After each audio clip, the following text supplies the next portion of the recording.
Hello and welcome to another live coaching. It is May 12th and we missed last week. I was traveling. I was in New York, and so we missed a week. So we've got a lot to catch up on. I'm looking forward to getting into it. The permissions for Facebook have changed, so I can no longer stream directly into the Facebook group, which means that you need to be watching this on YouTube.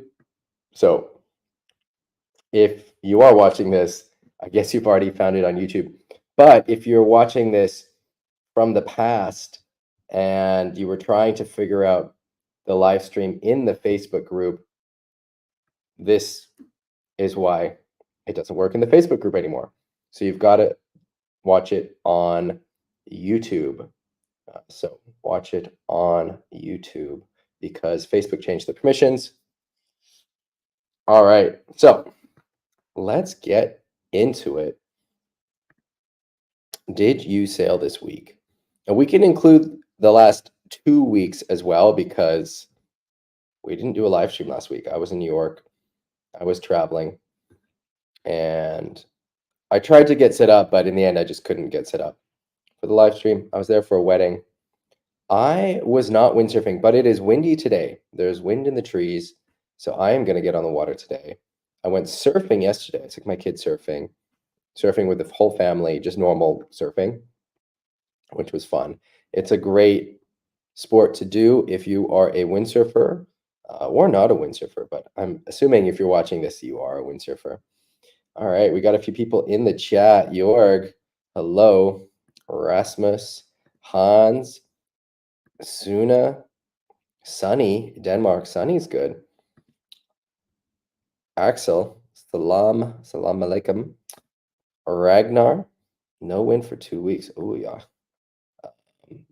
Mark says only one session in the last 2 weeks, but it's looking promising. Good to hear. And we got Hans, had a great session. Awesome. Cool. I am going to load up the Facebook group, but before I do, a couple administrative things. We are going to be smashing lips in Morocco in June. There's going to be an in-person windsurfing masterclass. Some of you guys are already signed up for it. Axel's going to be there. Axel's already in Morocco training for the masterclass. You can be high level, wanting to go into World Cups, or you can be just getting into the waves. I really like having a diverse group of abilities in the masterclasses. I think it helps because the better sailors can help inspire and teach the sailors who are not as good, and that helps them improve actually and helps boost their confidence, and teaching is really helpful for learning. And then the more beginner sailors have something to aspire to, and they can learn from peers because I've found that while my coaching is important, having that peer support is priceless. So we're going to be smashing some lips in Morocco. There are still a few spots free. You can sign up. The dates are off the top of my head. I think it's the 15th to the 21st. And it's all in the application. So if you go to windsurfingmasterclass.com, you can find the schedule there. I've also linked it here. Let's just go check it out real quick. So I'll load up the page. All right, while I do that, we've got a few more hellos in the group. We got Beach Bum Extraordinaire saying it's time for a ritual sacrifice. Agreed. John, hello, John. G. Luke, yeah, nice to see you on Maui. Back in the Bay, 3rd Avenue. Yeah, George, you had good conditions when you were on Maui, right? I think it was kind of offshore and gusty, but pretty good conditions. We got Jakob in the chat. Jakob, we are going to talk about your bottom turn. We are going to talk about your bottom turn today. All right, let me get my screen shared. And so if you want to join us in Morocco, it's going to be epic. you can apply here. So the dates are the 15th to the 21st of June. That's next month. It's coming up. It's an amazing place, consistent wind. I haven't been there for about 10 years, and I've been jonesing to get back to Morocco with starboard tack. So if you want to improve your wave sailing and you're used to sailing port tack, the fastest way to getting better is to sail your devil's tack. So if you're a port tack European wave sailor, getting into starboard tack wave sailing in Morocco is going to skyrocket your ability. It's going to be an awesome, awesome time. Fun place, good food. It's easy to get to, cheap flights. Like, for example, I'm flying from Hamburg, and I think the economy flights were something like $100 each way, and business was something like 200 each way. And so I booked a business flight with Swiss, which is a little hack you can do. So you always want to check and see what the business flights are, because if you're expecting to pay between 100 and 200 for the excess baggage, if the business flight is within that range, then it makes way more sense to get a business flight, because normally you get a sports equipment included in that fare, and then all the other perks as well of flying business. So I think my flights total was something like 400 total, and that will include all of the bags and everything with Swiss. So that's a good little hack, and I think it's worth doing. It's just always worth checking. Now, most of the time, there's going to be a bigger price difference, and if you have the money, then fly business, great. But otherwise, it still is worth checking, because a lot of times flights to the Canaries, flights to Africa, the difference is so small that it actually works out better to book a business ticket if you're traveling with gear. Anyway, so Morocco is easy to get to, accommodation is easy to find, and we're going to have an epic time. So if you want to join us in Morocco, yeah, so you can fly into either Essaouira, but there are not that many flights into Essaouira, or into Marrakesh. So I'm flying into RAK Marrakesh, and then I'm going to drive I'm going to be driven, and I can arrange it. The hotels there can arrange it for you. You can get a ride. You want to arrange it beforehand, you can get a ride from Marrakesh to where we are staying, which is in Sidi Kauki. And it's going to be an awesome, awesome time. So if you want to sign up there. Otherwise, we're also going to Tenerife in August. You can apply here. And then Denmark. Denmark is pretty much full. There's some applications I've got to respond to. So there might be a couple spots left. I'm not sure. Because I've been traveling, I haven't been able to respond to all the applications yet. But Denmark, like always, fills up so fast. So even though that is all the way in September, it might already be full. But don't let that get you down. There might be 1 or 2 spots left. So if you want to join in Denmark, just apply here. We're also doing the Big Wave Elite program, which is not for everyone. But if you're interested in getting into big wave riding, that is where you should apply. If you want to support the Facebook group and the live coaching, do so here. You can become a supporter. We do a monthly Zoom call for everyone in the gold and platinum levels. Everyone that's in gold and platinum right now. We just had our Zoom last month. We're going to have another one this month. It's going to be on a Friday evening. I'm going to send out the Zoom invite. If you want to join that, you can join the gold or platinum levels. Thank you to the current supporters: Christoph, Dennis, Eric, Evgeny, Greg, Jeff, Jörg, Matt, Ragnar, Roland, Samuli, and Tomasz. Thank you, guys. All right, let's roll into the coaching now that the administrative stuff is done. So again, if you want to sign up for one of the in-person masterclasses happening this year, do so on the Windsurfing Masterclass website. If you want to support the live stream and join our private Zooms, you know where to do it, also there. All right, let's get into the Facebook group. Again, you can interrupt me anytime if you have a question or a comment or a concern. Let's get this sorted before we begin. Actually, let's start this by new posts. Make sure we don't miss anything. All right. First up, we've got a comment post from Axel talking about Devil's Tack. After last year's Denmark clinic, I made a lot of progress riding waves on my former Devil's Tack, and I was really looking forward to applying the techniques that I learned to his preferred tack.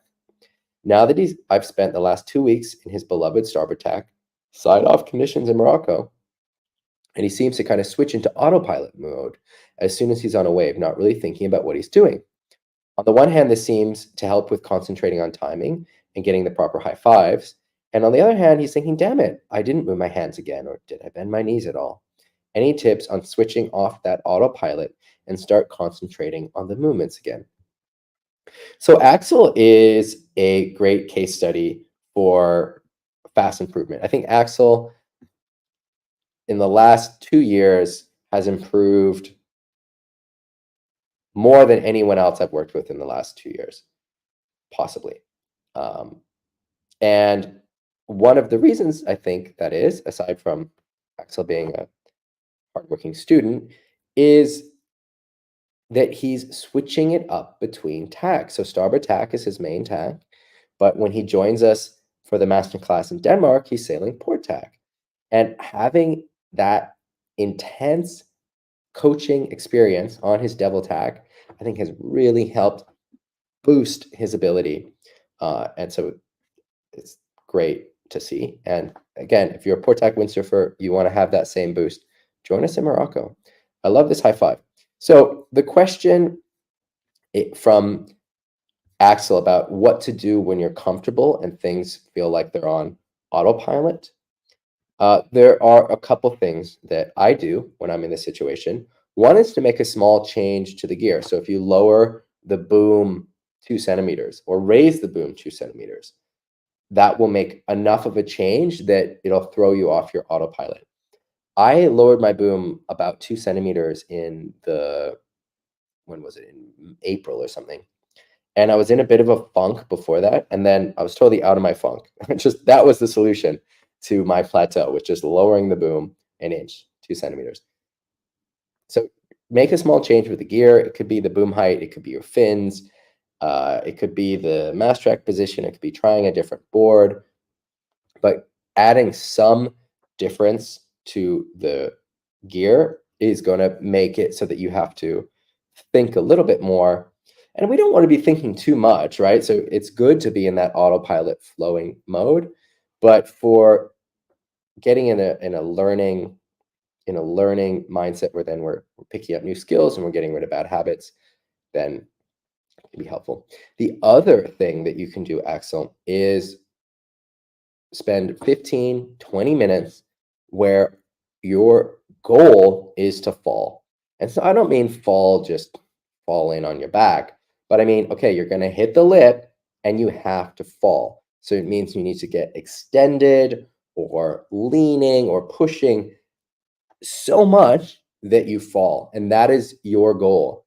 Or in your bottom turn, you're leaning so hard on your nose that you fall. And you have 15, 20 minutes, set a watch where you have to fall on every wave. And the idea is then that it pushes you out of your comfort zone. You find the fun of falling and you find some new positions, some new ways of being that can translate into your windsurfing in general. And then it also helps break that autopilot session. The other thing to do is, this is the third thing. So I'll leave you just with 3. So remember, the first one is changing something with your gear. The second, so boom height and fins are the easiest. The second is 15, 20 minutes of just falling. And the third is adding a bit of difficulty.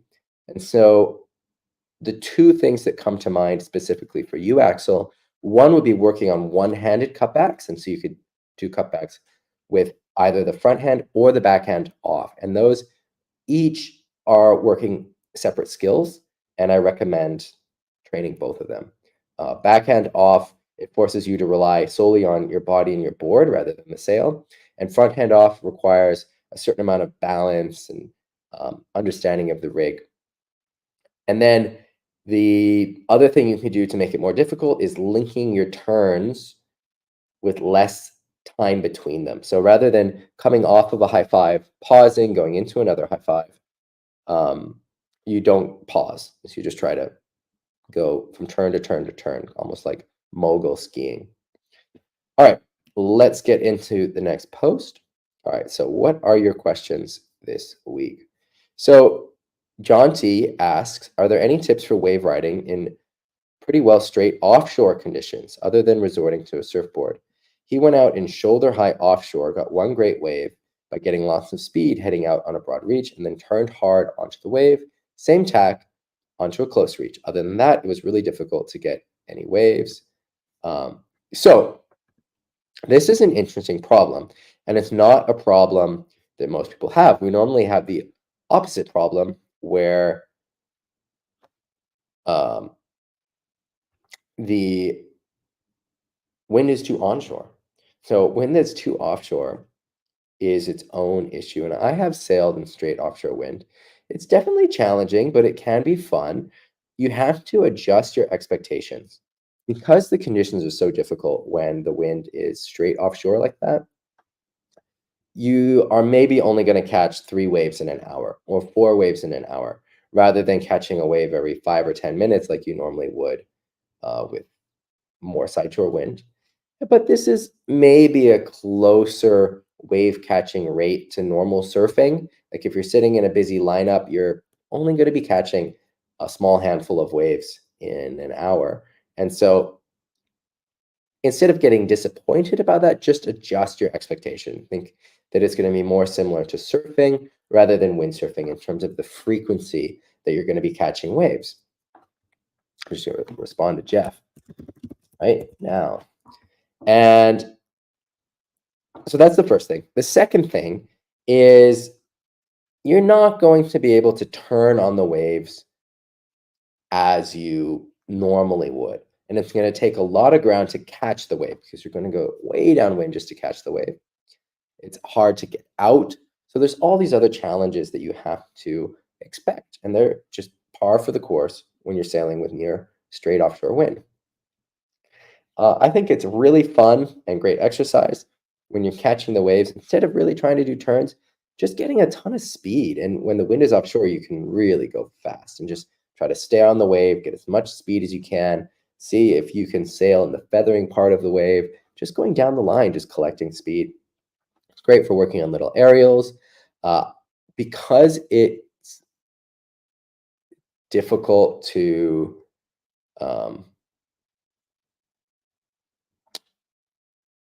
yeah, it depends. I mean, I was going to say you might want to avoid hitting the lip, but it can be a good time to work on hitting the lip and working on some errors. I think it's really about adjusting expectations more than anything else. Max says still no wind, but he's going to regrip. Oh, no, you just bought a secondhand carbon boom. Awesome. All right. John is feeling better. Good. Hurt his knee. Here's a video from Jeff in the Gorge. Let's make that full screen. So this kind of sailing can be really fun in the gorge. It gets windy, you get these swells, and you can do jumps, and you can ride the swells. River surfing. Beautiful too. Look at that. Nice. All right. Moving on. All right. Dana says, speaking of bottom turns, I wonder if you remember standing in the parking lot of Hokipa back in what must have been fall of 2001. You were a Grom taking heat from your dad about your bottom turns. I think I was on the guardrail taking it all in and it stuck with me. I just had the feeling he wasn't just feeling your budding penchant for the non-functional maneuvers, that maybe you were neglecting the all-powerful bottom turn. It's been a while, and my recollection of the event is hazy, but I'd love to hear my anecdotes about it. And I should confess, I was kind of with your dad on this one. Yeah, the bottom turn is really important. So some people think, oh, I'm not wanting to just do bottom turns. I also want to do cutbacks and aerials and goiters and everything else. But the bottom turn is the foundation of all of that. And what I like to say when I'm working with people is the bottom turn is your job. So the bottom turn is hard work, and the bottom turn is your job. The cutback, the off the lip, should feel easy. It's the wave's job. And so if you are working hard in your cutback and you're off the lip, you're doing it wrong. What you want to do is work hard in the bottom turn so that you've got your speed, your timing, your placement, and then you get that board in the throat of the wave, and the power of the wave transfers to the board, and it's effortless, essentially effortless. I mean, there's some effort to be done, but it is really disproportionate to the amount of effort required for the bottom turn. The bottom turn sets everything up. So if you can do a good bottom turn, and you have speed and timing and placement, you can do kind of whatever you want on the top of the wave, and it's going to work well. So the bottom turn is really the foundation of everything else. And if you focus on getting a good bottom turn, the good cutbacks will just come. All right, we've got a question from Erasmus that it's hard to tell how much power a wave has. Um, so one way that you can tell how much power a wave has is by looking where the lip is breaking. So in this wave, you can see that the lip is breaking on the top of the wave rather than coming down and breaking, for example, all the way on the bottom of the wave. This is a much less powerful wave than if the lip was breaking all the way on the bottom. Okay, so the power of a wave can be seen in the amount that the lip is projecting forward. And so if it's kind of crumbling, folding over on the top, it's going to have less power than if it's throwing forward and landing on the bottom of the wave. That's one thing. The second way that you can tell how much power a wave has is by after it breaks, after the lip hits, how much water explodes back up. So the more water explodes back up, the more power the wave has. So if you look at, for example, a video from Chopu or Cloudbreak, after the lip hits and the water explodes back up, you have a geyser of water. All right, Rasmus continues. You totally depower the sail and are tilted back, which makes you lose speed and arc vertically. I don't think Dana is really doing much of a bottom turn here. This looks very cruisy. In general, you want to be pushing that sail really away from your body and opening it up and get some hip bend there and really not rely on the ankle flex. You want to be bending your knees and bending at your hips to get yourself low and then really leaning forward. But this looks like Dana's just kind of cruising around this section. So I don't have a lot of critique there. It looks just like he's cruising. All right. So what do you guys think about that? All right, next up, we've got this post from Jakob. Oh, we've got Akil, long time. We haven't seen you in the live coaching in a while. Are you still getting on the water? How is life? What is going on in your windsurfing life? Hope you're good. All right. So Jakob asks about this video, and he says that he's struggling with making his bottom turn work properly. He tries to stay high, long on the wave coming in, but it seems like the wave is just disappearing. All right, so let's.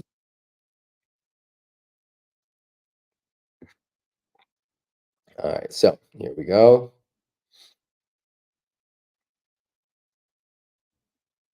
Okay.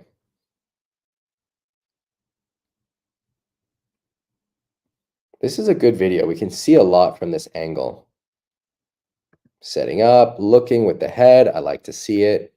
I like to see it gripping wider on the boom. I like to see it getting low, it looks like.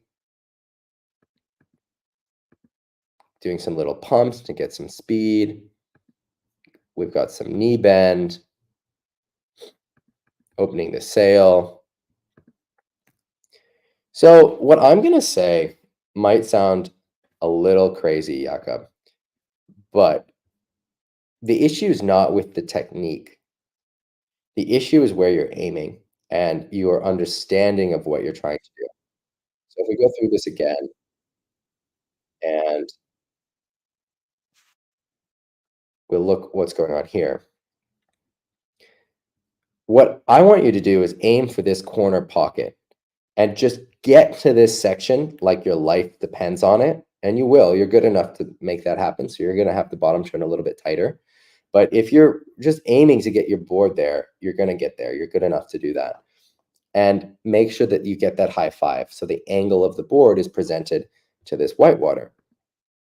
And I think where the fundamental understanding needs to change is you're doing quite a bit of work for the cutback. So you can see that your arc of the bottom turn starts to break here.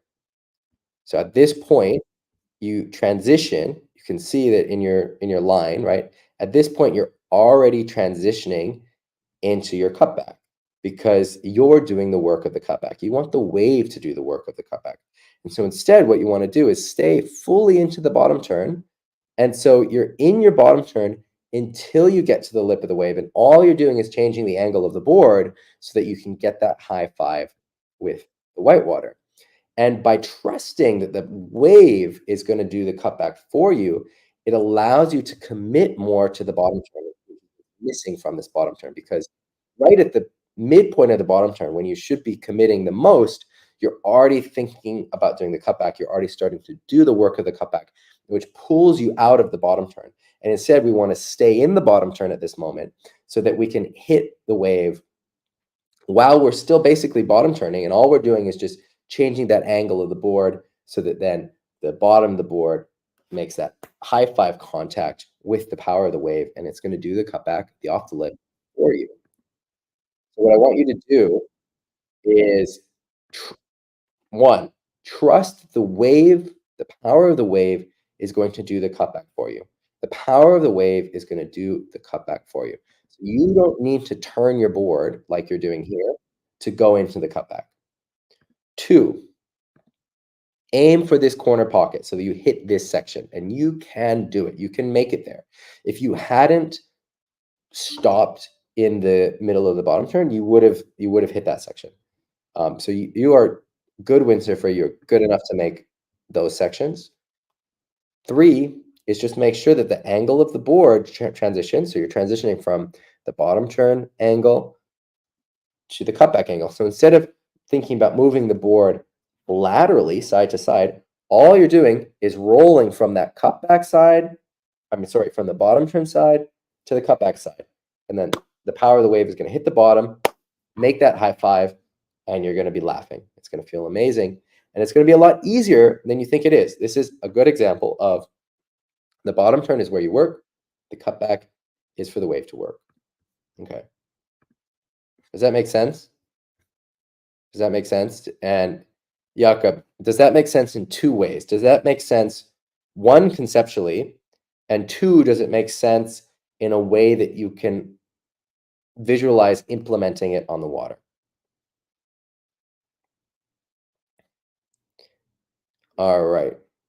So Jeff posted about his bottom turns, and these are old photos. And so he's been working on his bottom turn, but he realized maybe some of his old photos were better. And so he's going back to what he was thinking of in these bottom turns. In general, pushing the sail away is really what you want to be doing, and getting bent over like this also. So I really like this position. This position is great. This position as well is very bumpy on the water, but really getting the sail extended and bending over. But this journey, the learning journey, is ups and downs. So don't be hard on yourself. All right, next up, we've got a loop from Nicolas. So first of all, yep, Jakob. Yeah, just work on the visualizing. Think about that you want to be bottom turning until you hit the wave. And so right now you're stopping your bottom turn in the middle. And so you want to bottom turn a lot longer than you are now. And that you don't have to do any work of turning the board sideways for the cutback. All you have to do is just get the angle change. Hey, Max. All right, let's move on. So Nicholas is working on his forward loops. So let's watch the videos. These look good. I mean, it's all happening very quickly. But okay, he's extending up, pushing the board downwind, sheeting in, looking back. Yeah, that looks good. I mean, the issue is that the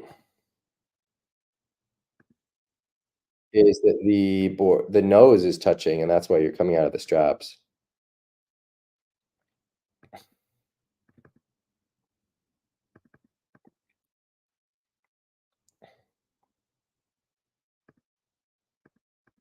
But getting good pop.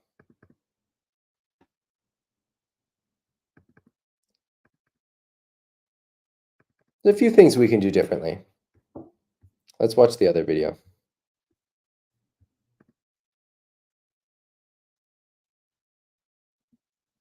So next time, Nicolas, can you edit the video so that we see more of the run up into the forward? Because what you're doing going into the forward is also important. So here we're seeing it just the moment that you're taking off, but I'd like to see a little bit more.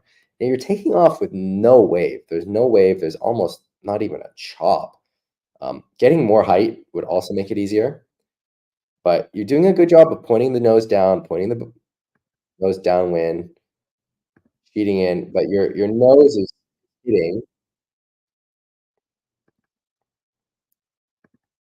which is what is making the issue here.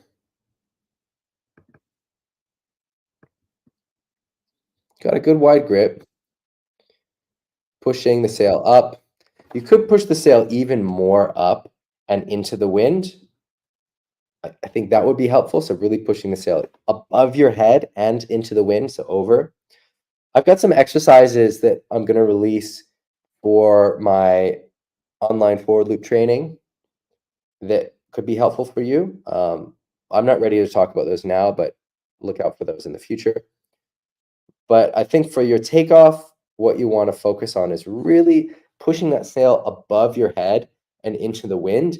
And then it's like you've got hooks on the sail or your hands, and you're throwing it up as high as you can go, and then it will hook onto the wind, and then it's like you're pulling yourself up, like you're doing a pull-up.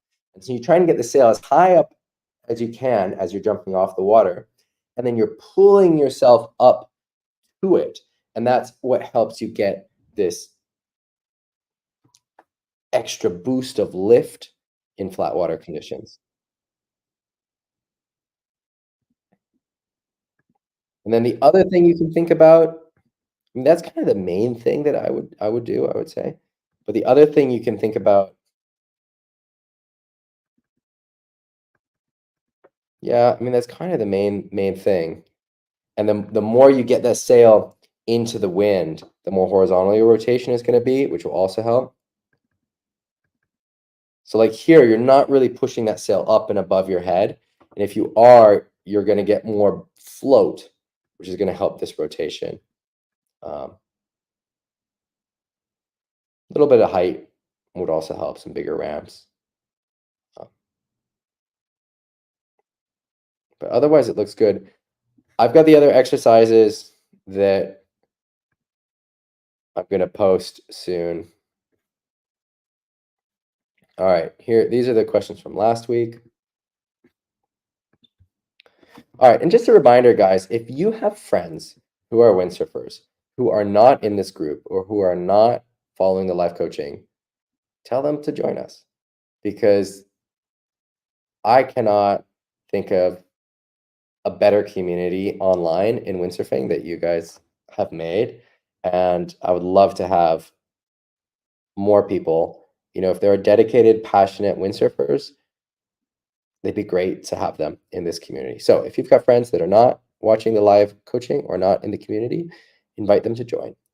All right, so we got a question from Jorg. He says, I do upwind 360s very consistently on his freestyle board, uh, on which is the Taboo Twister, is short. He's tried the move sometimes on his biggest wave board, which is the 96 to curve, and it feels that he cannot get the nose dig down and spun around. What's my immediate tips for spinning around? Is the place on the water important? So you're talking about a freestyle move, right? So on the wave, it's a very different technique than doing it on on flat water on a freestyle board is a very different technique. But doing the flat water freestyle move on the waveboard is definitely something that I encourage you to do. And what I think is important is on the waveboard is to exaggerate the motions. And so as you're going into the wind, going into the move, really exaggerate putting that sail to the tail and your nose to the nose. So you put the sail to the tail and your nose to the nose, and that's going to boost you upwind. And then you do a dramatic transition where you throw that sail forward into the sort of heli tack upwind 360 position. And if you make, so on a waveboard, because you don't have to float, because it's longer, it's not as forgiving. So you need to exaggerate your motions more. So sail to the tail, nose to the nose, and then really throw that sail forward to get into that heli tack position once you're all the way into the wind. And that should really help you get there. And if you get some video, we can critique it. York also says that he's been practicing downwind 360s from time to time, and he made his first successful one this year, right on, or last year. This year, he's been successful with them 2 times during this week, and always on the first attempt. Nice. The version that he does is where he puts his front foot slightly in front of the mast foot during the turn. Great. So he wants to stay in the straps now. So I think the best way is to keep practicing it where you come out of the straps. And once you're really consistent on that, then we can transition to getting it in the straps. I think one of the tricks for doing it when you're in the straps is really going way downwind before you start the move, and then you have less of a 360 to do. And then also really make sure that you're pulling that sail in tight to your feet. All right. So Steen was in LA. Did you windsurf? All right. Here's a post from me. If you've got a WhatsApp group, a local WhatsApp group, you can really help me out by inviting people to join the Facebook group or telling them about my in-person windsurfing masterclass schedule. Those 2 things would be really helpful. So one is sharing the Facebook group, and we can help your local WhatsApp community improve their windsurfing as well. Maybe you can find a buddy that can film you in that group, and then you can post that footage in the Facebook group, and I can give you my coaching on it. Or as well, maybe there's someone that wants to join one of the in-person masterclasses, and we can really help them on their windsurfing journey. I want people to be stoked on windsurfing. I want people to have the tools to have as much fun as they can have, and to improve, and to really have the richest windsurfing life possible. And so that's what we're trying to do with the Facebook group and the in-person coaching. And so I really don't want anyone to be excluded from that. So if you have a local WhatsApp group, please post the Facebook group. That's facebook.com/group/Ezzy coaching. And then as well, the Windsurfing Masterclass schedule for the in-person coaching. All right, here's some raw footage that I posted. So this is from Cape Town, and we don't have to watch this now. But if you're interested in raw footage, this is half an hour of footage of me and Flo Young windsurfing a spot called Whitsands. It's kind of onshore port tack. I think I was on a 4.0 or a 4.2 and a little bit underpowered, but it was a really fun session. You can see there's some great waves from both of us and a lot of crashes, and runs where nothing happens. So I think it's good learning. And if you like watching raw footage, then this is for you. It's definitely raw footage. It's not for everyone, but check it out. I did this survey to help make this group better. So if you are a member of the group, even or especially if you never post, please fill out this survey. Please fill out this survey. I'm just going to bump this up. We have quite a few responses already, but I would like to get as many responses as I can and use this information to help make the Facebook group even better. All right, time for wins. What were your wins this month? All right, let's see. We got a couple comments. York says he took a break from his Vulcan training and was stoked because he managed to do a fully dry downwind 360 and a planing upwind 360. Sick. And he played around with his new waveboard. Flick a quad. Awesome. That sounds like a great day. Axel says his win is making it to the beach when his rig decided to abandon ship during a wipeout. Ouch. But he got safely home. All right. And like that, we are caught up. We are caught up. So summertime is starting, which means that windsurfing season is starting for a lot of you. Some of you guys have spring seasons, so you're already in the water. But for a lot of us, summer is the start of the windsurfing season. And if you have any questions or concerns about getting into the season this year, post them in the Facebook group or ask them in the chat next week. If you want to join an in-person coaching, the link is somewhere in the description here. You can find it on windsurfingmasterclass.com. I'm really excited. I've got a few more weeks on Maui, and then I am going to Europe. I'm going to be in Europe starting in June, and I'll be there through the whole summer, getting on the water, hopefully meeting some of you guys on the beach. Maybe we can do a meetup somewhere. It'd be fun to do a coaching community meetup somewhere where there's a good group. Or we could do a few of them. The Canaries, in Sweden. We've got a good group in Sweden. All right, guys, I'm going to sign off. I am wishing you a wonderful windy week. Remember to post in the Facebook group. No question is too big or small. And if you have footage, it's the perfect place to get some advice on what to do next. And invite your friends. All righty. Dana says that he's had 3 days on the water. Awesome. Head high. Yeah, the Oregon coast is a secret spot. I love the Oregon coast. I want to go back there. Maybe we could do a trip there. I don't want to spoil the secret spots, so it'd be a small group trip. But it's fun. I want to go back. Maybe I'll just go back alone. It's fun. Oregon coast is fun. All right. I'm going to sign off. Take care. Have a great week. I'll see you next week, Sunday. Bye.